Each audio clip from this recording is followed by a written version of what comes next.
So guys, dito ako mangunguha ng mga dahon ng saging para sa lulutuin kong suman mamaya.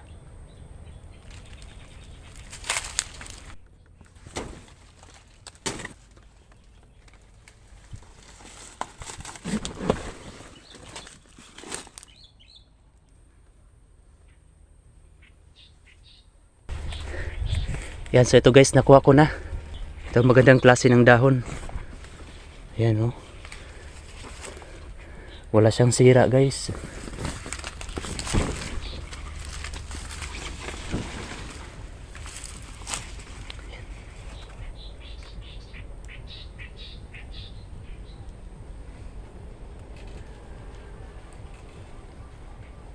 Ito ang linis ng dahon oh.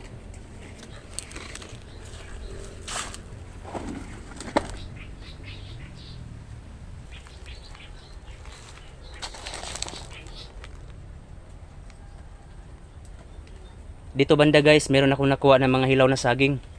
So medyo gulang na din ito.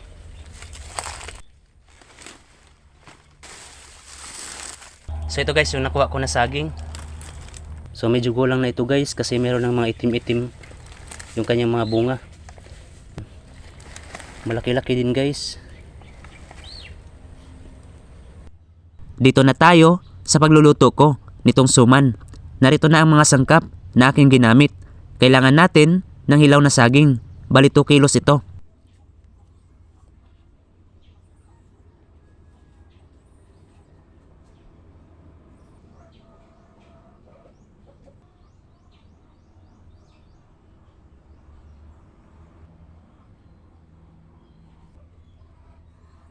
Ito naman ang kamote orange na 1/2 kilo.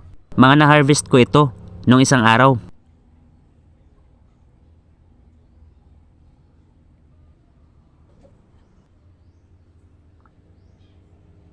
Sunod na sangkap ay itong dalawang small size na niyog. Pero pwede din na isang piraso na malaki. Ang gata at sapal ang kailangan natin na makuha. May isang buko din ako dito.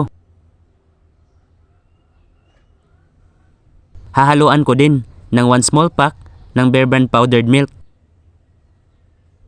at 1/4 kilo na asukal. Mainiba lang ako ngayon sa sukat ng sangkap kumpara nung sa isang suman na saging at kamote. Gadgarin na ngayon ang mga nabalatan na saging at kamote. Kailangan ibabad muna ito sa tubig ang mga nabalatan para hindi magbago ang kulay.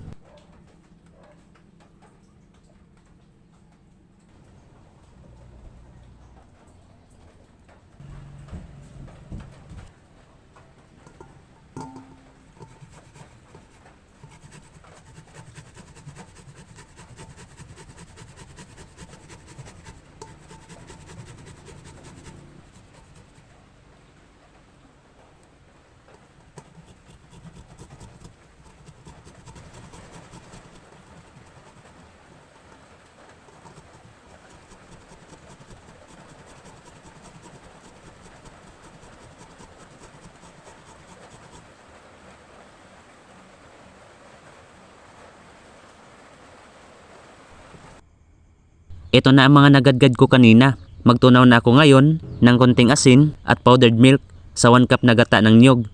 Naglagay din ako ng konting tubig sa kinayod na niyog para makuha ang 1 cup na gata. Ang sapal naman nito ang ginamit ko sa paglinis ng mga dahon.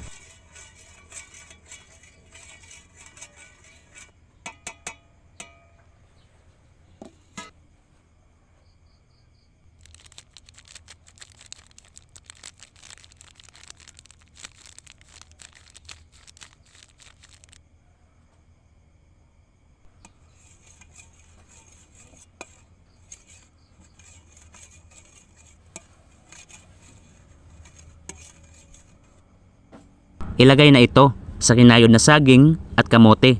Saka ilagay ang kinayod na buko at asukal. Haluin ito ng mabuti.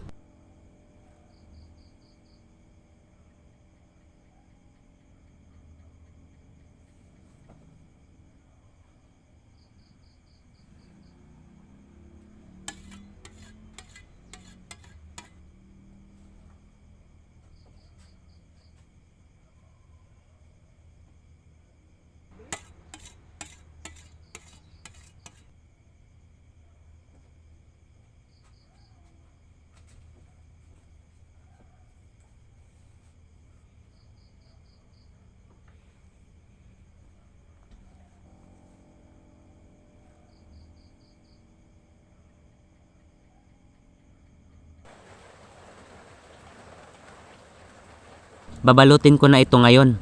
Meron na din ako ditong mga napainitan sa apoy na dahon ng saging at nalinisan na din ito sa sapal ng niyog. May mga pantaling dahon na din ako.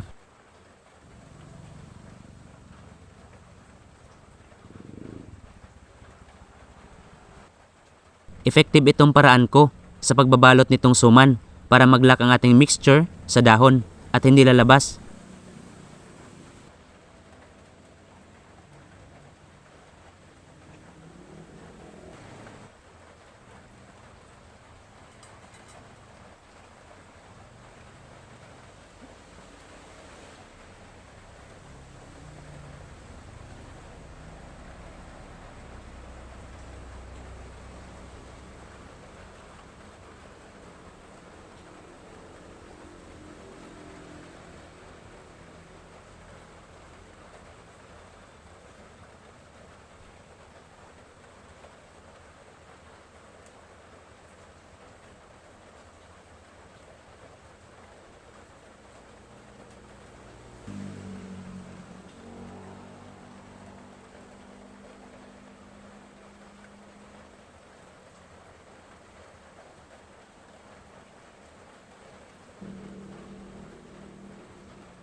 Nakagawa ko dito ng 35 pieces na suman at bago natin ilagay sa kaldero ay kailangan muna natin na maglagay ng mga ekstrang dahon sa loob nito. Saka ilagay ang mga nabalot, lagyan ng tubig na di lalampas sa ating suman. Lutuin ng 45 minutes to 1 hour o hanggang sa maging kulay brown na itong dahon ng saging. Magtikim din ng isang piraso.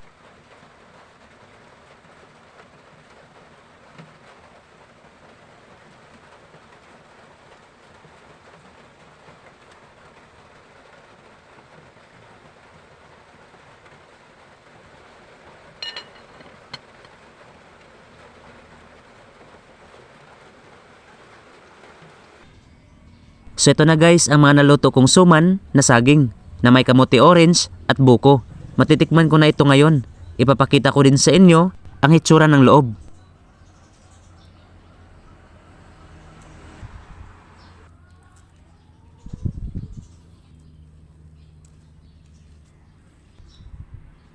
Kitang-kita din talaga ang kulay ng kamote orange. Nakakatakam ito tingnan. Ito na ang pinakahihintay ko, ang matikman ito. Kaya kain tayo. Mas matamis ito ng konti doon sa nauna kong niluto na suman na saging. Kasi ang kamote orange ay matamis na. Pero hindi naman ito sobra sa tamis guys.